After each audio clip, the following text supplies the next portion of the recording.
issue. So welcome to each of you. And this panel is about, of course, driving well-being and linking the values that you use to lead your banks and how you use those values to think about well-being in your organizations. And I wanted to start with Rita, because I think if you could just share with us, give us a flavor for what metrics and what programs you have developed, and what kind of values or what kind of impact you're looking for and are getting from those programs. First, can you hear me? Yeah. First, I just want to say hello. It's such a privilege to be here with everyone. Is that okay? Yeah. Yep. I just want to make sure it's on because it shows it's red. Yep. It's working. Okay. I want to take a minute first to maybe paint the picture of mental health and mental illness in Canada, so you get a sense of why Vancity has really taken the issue of mental illness so seriously, and why we are throwing so much of our money, our resources, our talent at working in community and working with our staff. In Canada, we've got a population of about 41 million, and 5 million people a year experience some sort of mental illness. And it takes the form of anxiety, acute anxiety, depression, sometimes suicide, and on and on. And about a third of those people don't get any treatment. I'll break that down a little bit further. Within that population of 5 million people, young people are disproportionately affected. So these are kids, I would say, between the ages of 15 and 24. So they experience mental illness at a greater proportion than any other population, age-wise. We also have Indigenous people in Canada. They're about 5% of our population, and there is a tremendous incidence of mental illness within that population as a result of the legacy of trauma that Michael has talked about, trauma of genocide and systemic discrimination over many, many years, decades. And then the lowest paid, the lowest income group in our population experience mental illness 3 to 4 times that of the highest income earners in our society. So, and these folks, you know, when you're experiencing mental illness, trauma, you withdraw. You withdraw from your friends, you withdraw from your family, you withdraw from your workplaces and the cultural, social, political, economic life of your communities. And there's an economic cost for sure.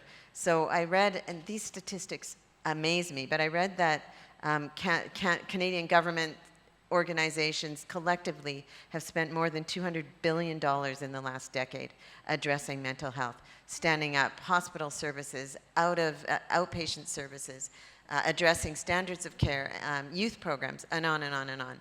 We also know that there are huge productivity losses, like millions and millions of dollars every year in productivity losses that we experience in our country.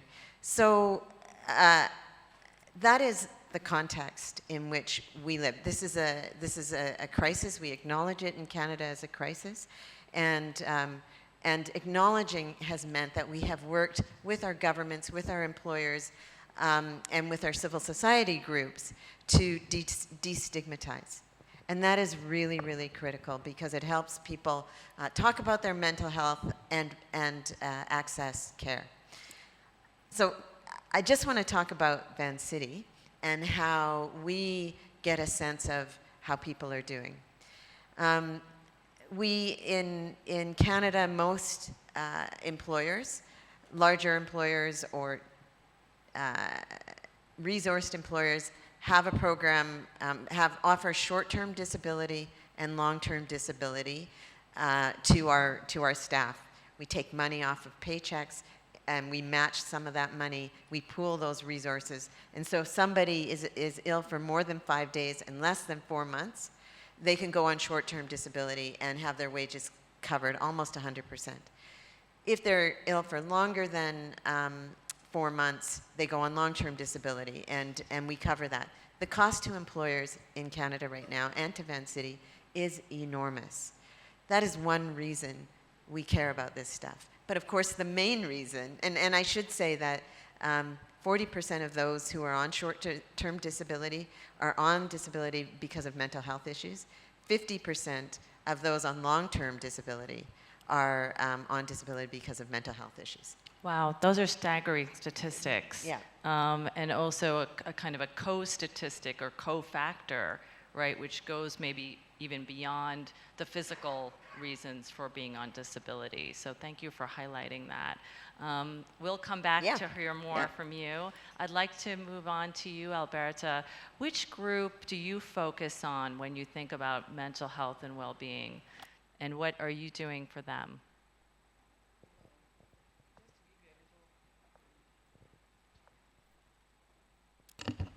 Can you hear me, please? Just to give you a little a short history about where we are coming from. We've had about over 35 years of political stability in Ghana. However, the crisis we have is both from the global effects of pandemic, Ukraine, Russia, which also has affected our economy, as well as some leadership decisions that have been taken over the past 3 years. And that is therefore amounting to an economic crisis where right now we are even with the World Bank again trying to get on board to stabilize our currency.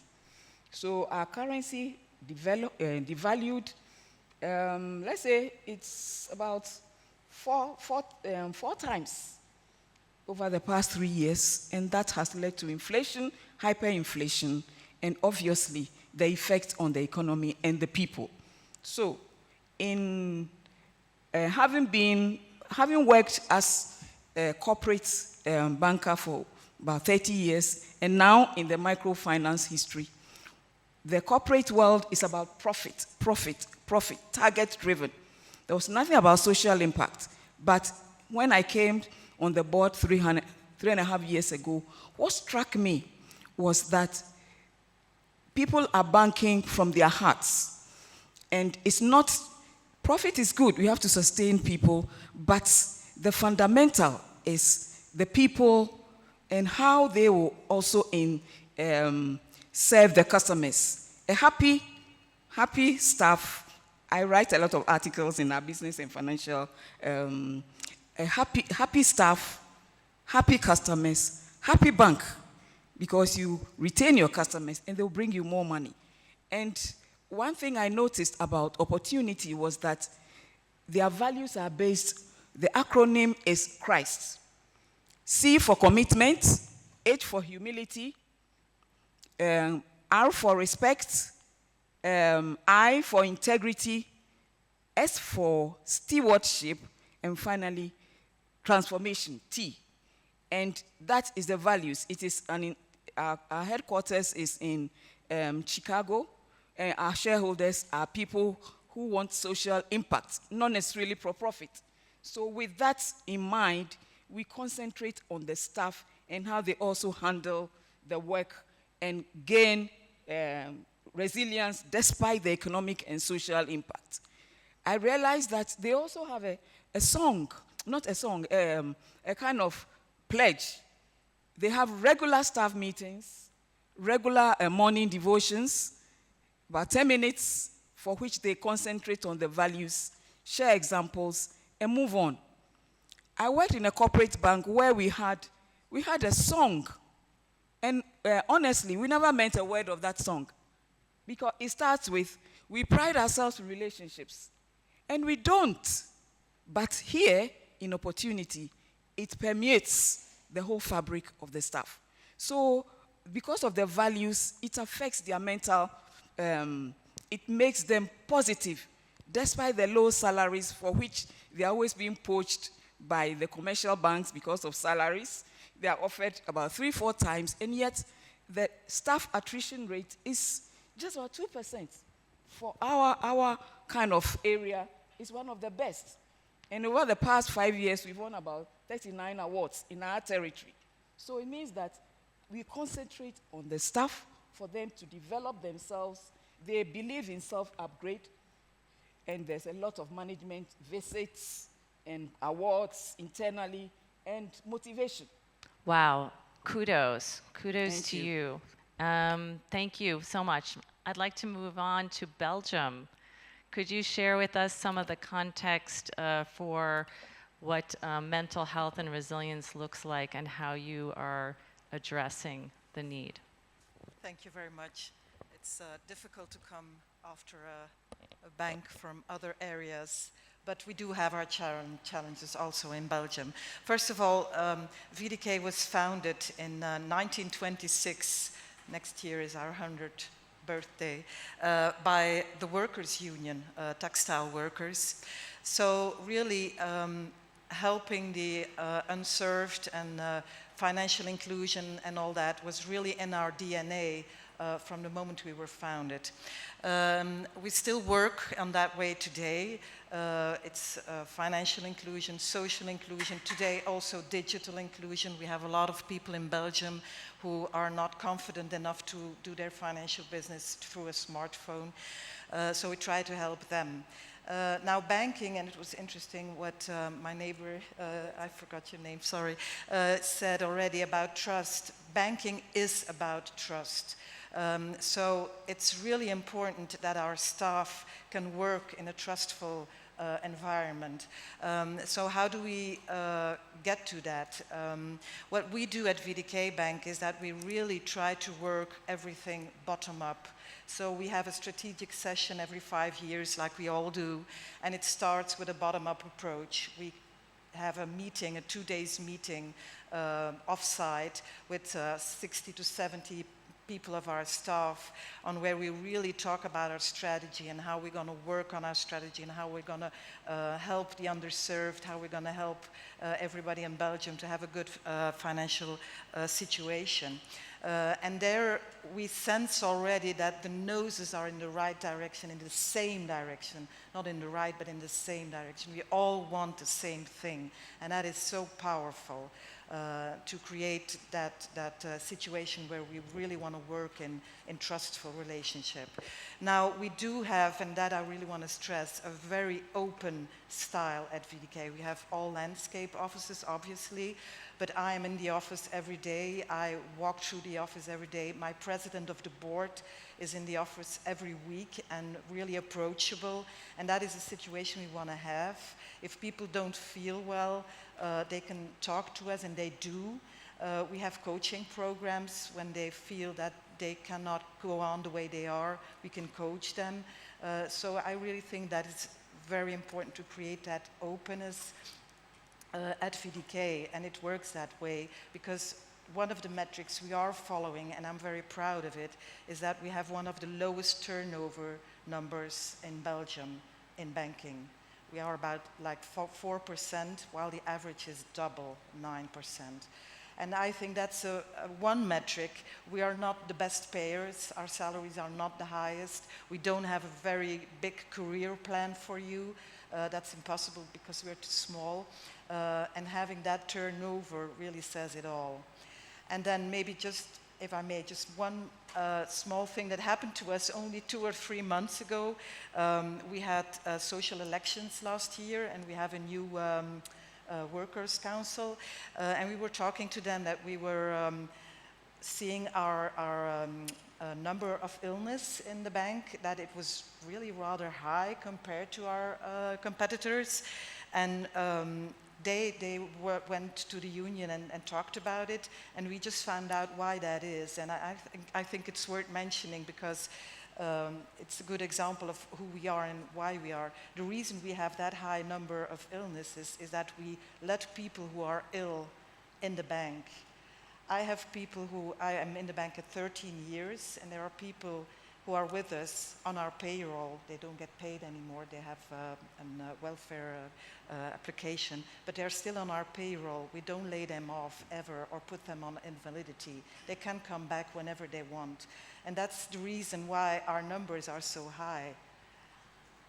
You see what I mean? Yeah. Absolutely. So now we're talking because it puts us as a employer in a bad situation or so we're really talking with the union, how can we solve this, that we have normal statistics of illness and not the history of the bank involved. I really just wanted to say that because it's an example of what we lived only a couple of months ago. Yes, it also shows in another way how you as a values-based bank are an outlier to kind of the norms of the statistics around you.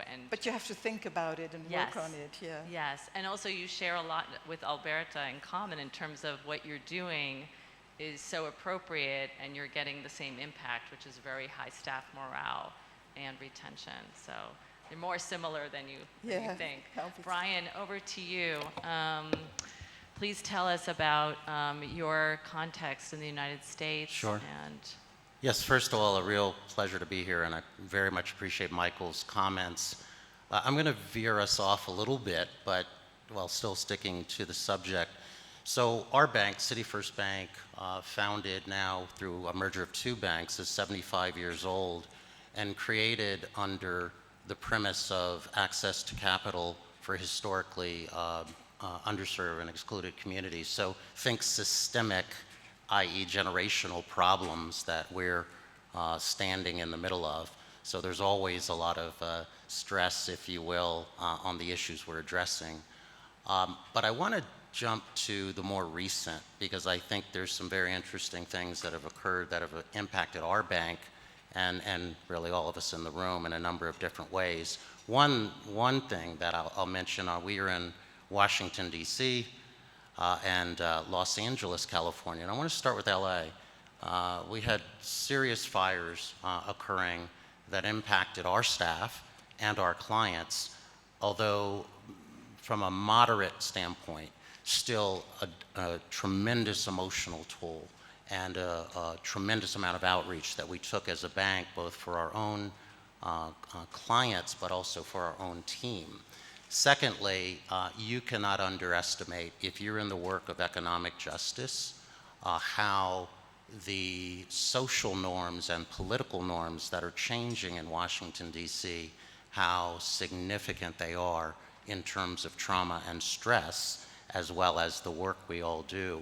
One, you have a breakdown of norms or accepted practices, which is change, of course, and then you have some head-ons.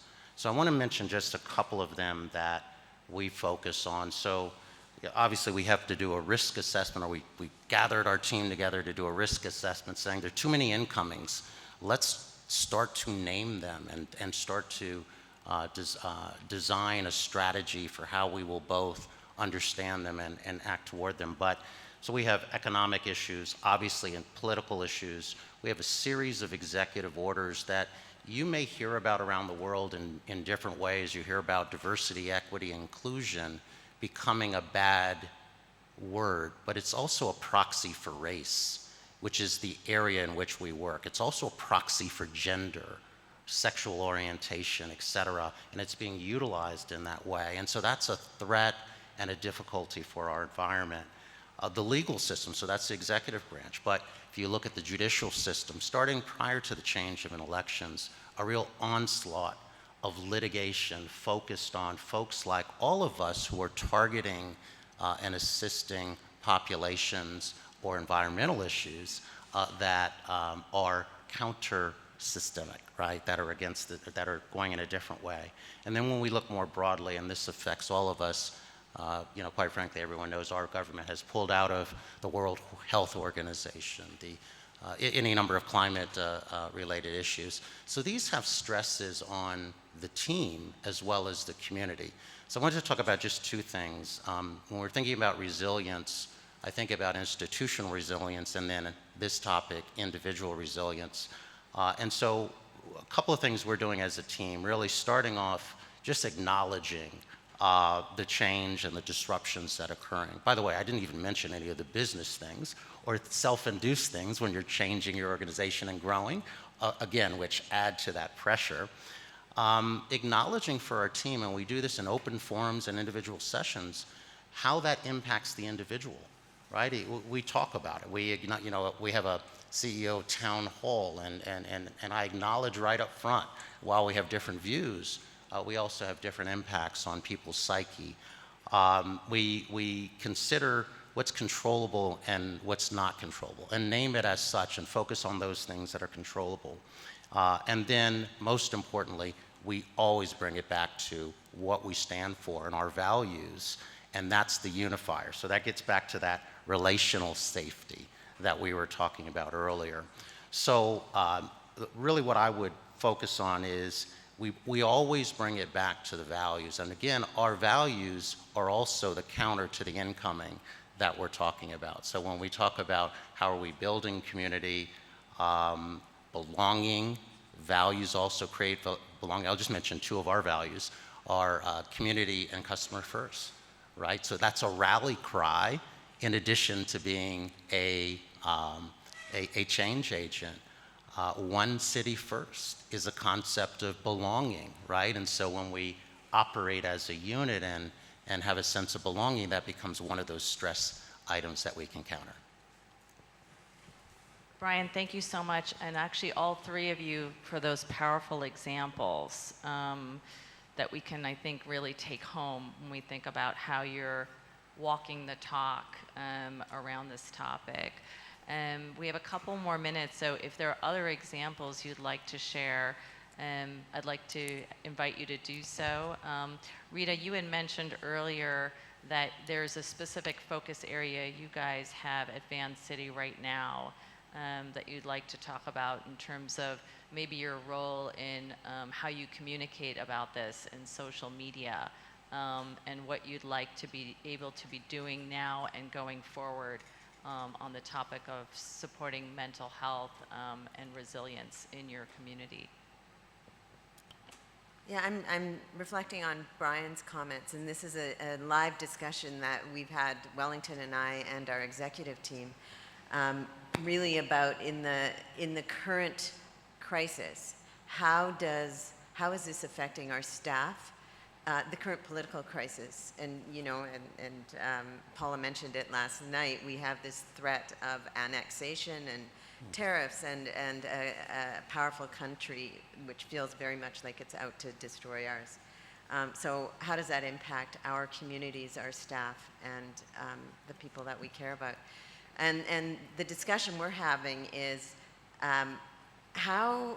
where's our voice? What is our voice in all of this? We know that, like for many of us, everybody in the room, our programs, our financial programs are already set up to serve the vulnerable among us. We know that, and we're doubling down on those efforts. We work in communities. We work hard to support those who are traditionally unbanked, newcomers, refugees, etc. But we use the tools of finance to do that, and we use we advocate with other financial institutions globally and in Canada to influence how they work with vulnerable populations. But what we're talking about right now is how brave do we want to be in speaking up and speaking out? Where is our voice on climate issues, on race issues, on the broader LGBTQ, trans issues? Where do we, who's our voice? How do we bring members along? What's the role of the board in all of this, and what is the role of the executive team? And Wellington. Wellington is standing up in front at town halls in front of our staff and speaking from the position of our values, voicing, expressing where we stand, but we are exploring how brave we want to be in the broader social media sphere. Thank you for that, because I think, again, how do we get that message out there, right? How do we become examples of promoters of these values and around in care of the mental well-being of our broader communities, even beyond our institutions. So when you have a strong institution, which each of you are, in this way of being, you can potentially be looked to as a source or an example and be trustworthy. Alberto, Okay. you're nodding your head, so maybe you have some thoughts. Yes, I can boldly say that we are the only institution in Ghana which is part of the GABV. And we believe in getting others on board, like-minded executives and board and CEOs on board, hopefully. Maybe this year, we are hoping so. Now, our managing director, our CEO, by regulatory term limits, has to exit by the end of September. And we decided we have an incoming CEO who happened to be the current COO. And the two of them are in this room today because we believe in continuation of what we believe in. Now, we have a department called Transformation in Opportunity. And this is where our community transforming lives fall under. We, in our country, because of the economic crisis, which is affecting the social as well, we have a group of young ladies who migrate from the northern sector of our country periodically. Sometimes they come to stay in the big cities, especially in the capital city. And they have a sprawling population, and they are very vulnerable. They come to be headquarters. They carry loads. You've seen in Africa that people who go shopping get these girls to come and carry loads for them from the market to the taxis or the cars, or where they are going to put them on. And these people they are homeless. So some of them perch by the roadside at night or in a slum area where they are very vulnerable to all sorts of social devices. So what we do in Opportunity is that periodically we house some of these selected homeless girls who are educated, and yet they come, of course, high unemployment, making them come to the cities, which is universal anyway. So we house them, give them training, get resource people to train them in basic vocational training, and then there's a graduation ceremony. A lot of noise is made about it, hyped, and then we give them startup kits for whichever vocation they want to enter in. Some eventually go back home, or if they have to stay in the cities, they stay and they become role models to those others who are also coming. So this is a very vivid example. And as I sit here, we have an outgone government. The previous government has started doing the same thing, housing them in a big complex, training them, giving them startup kit, because we don't want them to go back onto the streets. So it's on a small scale, but it's a very, very good example of how we try to transform these young ladies. We have a strong ladies association in the bank, who's also the backbone of the transformation department, who helps them to become role models. So these are some of the things we do in our country. So beautiful. Thank you so much. We're going to start wrapping up here, but I know that Rita wanted to mention one more example. I'm just looking to the two of you as well. You would like to. Okay, so just very briefly, please, Brian. Just three things I just wanted to add to the discussion. First, part of what our leadership team is doing is having absolute clarity in that despite incomings, we're not changing what we're doing. And that doubling down on purpose, I think, provides emotional clarity for the team to really both bind us together, but to move us forward. The second thing is around emotional health. We're trying to be more and more open about what we do individually to have our own resilience. So while it may not be my natural personality to share all of these things, I talk about meditation that I've been doing for years to ground me mentally as we go through difficult situations and as we continue in a path, whether that's meditation and prayer in my case, or whatever works for you. Then the last thing, our human capital team, our HR team, has really been doubling down programmatically, providing lots and lots of touch points and campaigns around mental health and resilience during this last year in particular, when there is so much incoming. And so that's providing an individual outlet for our teammates to be resilient and strong, and thus be able to deliver in that same way to our customers and clients. I so appreciate that. Actually, and I wanted to actually end this session, if it's okay with you, Rita, with a moment of that quiet, again, reflection, and maybe inward-looking meditation. And again, just as we do that, it's a way of just thinking about our own well-being.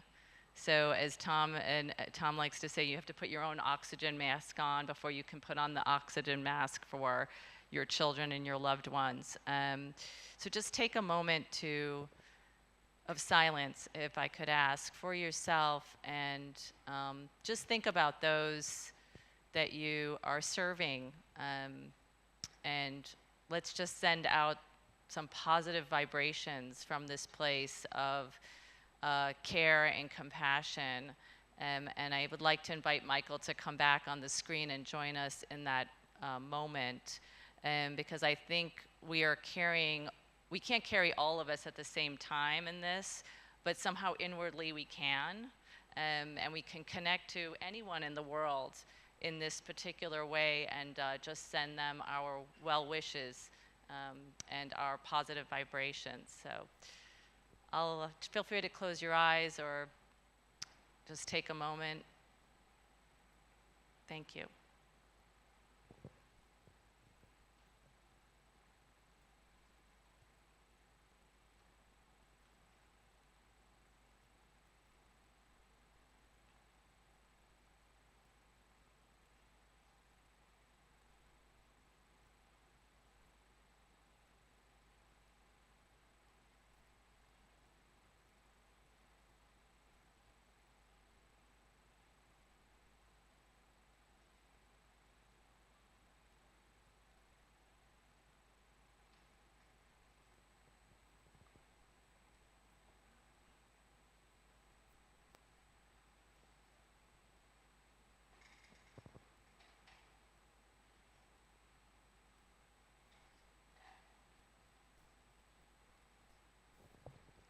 Thank you. Thank you, everyone, for creating these brave spaces.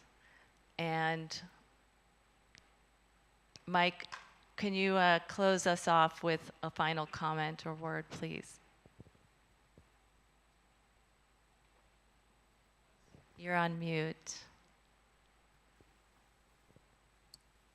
Or we're having audio issues here. Oh, you're back. You're back. I'm back.